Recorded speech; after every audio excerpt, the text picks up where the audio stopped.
The Clinton campaign dealing with embarrassing revelations of its own, with WikiLeaks releasing another batch of emails this weekend, allegedly from the hacked account of her campaign chairman, John Podesta. With more than 10,000 emails now made public, which ones are most likely to create trouble for Clinton in the campaign's final weeks? So we want to talk about that, Jason, but let's deal with this issue of WikiLeaks. This is an invasion of privacy, let's face it. Yeah. These are emails that never were supposed to become public. The U.S. government has said they were almost certainly hacked by the Russians, then dispatched through WikiLeaks. What do you think about the fairness of reporting on these?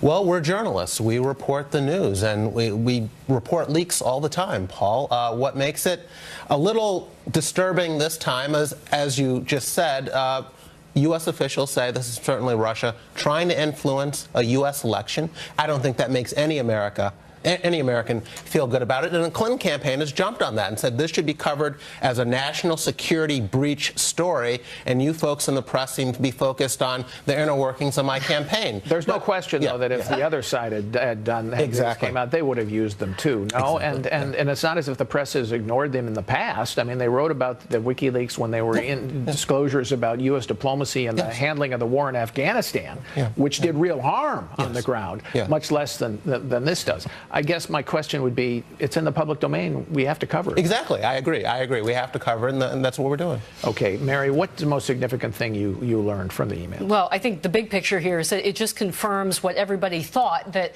the Clinton camp has a great disdain for the average American. They are willing to corrupt public institutions like the Supreme Court or influence them if it serves their political purposes. They're out for power. They're out for money. We saw... Well, what specifically? Sure. I'll give you a couple of examples. Donna Brazile feeding questions to the Clinton campaign before a CNN head of the interview. Democratic National Committee now, acting head of the committee. So that's right. That's right. You have aides discussing how to withhold emails from the Benghazi committee in Congress after they had been subpoenaed.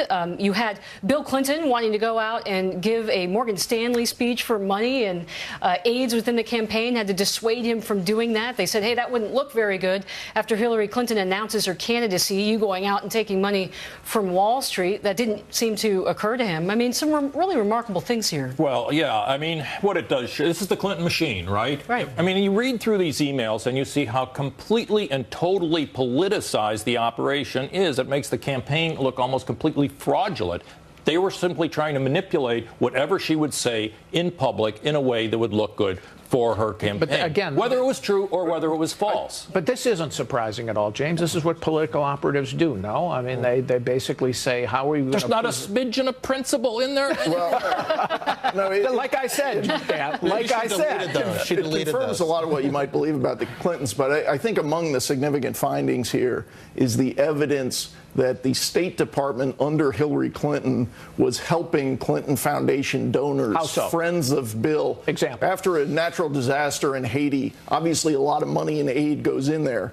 Also, close behind, a large group of people wanting to get some of that money to perform various possibly useful functions for Haitians responding to this disaster. And that came from the Freedom of Information Act request, not from... Right, so we can't blame Julian Assange for this one, but I think it basically puts the lie to this long-time claim that there was this separation between the foundation, the Clinton Foundation, and the State Department under Hillary Clinton. They've said for a long time it didn't influence. What you see in these emails is people who gave money to Bill Clinton getting special treatment versus the average person who, when identified as not a donor, not a friend of Bill, is going off and sent to the normal website to get information like any other citizen. And just to be specific about it, if you were labeled a friend of Bill, or a VIP for WJC, William Jefferson Clinton, you got put into one camp where you were one list where you were available for ostensibly for contracts with Haiti. If you didn't, you went to the average Joe's website and fended for yourself. But there's a bigger problem here, Paul. A lot of Trump supporters are saying, why hasn't this gotten more attention? All we're talking about is Donald Trump and the women. And that's the problem here. Nothing in these WikiLeaks is going to interfere with coverage of Donald Trump saying Why not? women were too unattractive for Why me not? to sexually harass. Doesn't this because bother we are you the as much? press and sex sells. It does, but nothing is going to compete with the Republican nominee responding to these accusations. And we've seen this before from Trump, this self-destructive behavior, whether it's picking the fights with the Gold Star family or going after Miss Universe for days on end. He won't let Hillary Clinton follow the rest of the press here. This is the story. He won't let Hillary Clinton have the bad news cycle she deserves. Mary. Yeah, I'm sorry, but a lot of the media has just abandoned any pretense of impartiality here. You even had a front page story on the New York Times saying that they weren't going to cover Donald Trump fairly and almost being proud of it.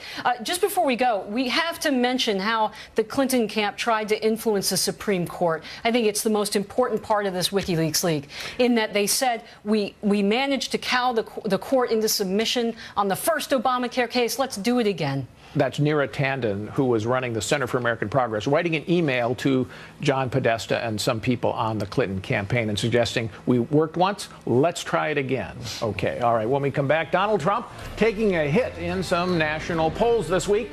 So what does it mean for Republicans in down-ballot races?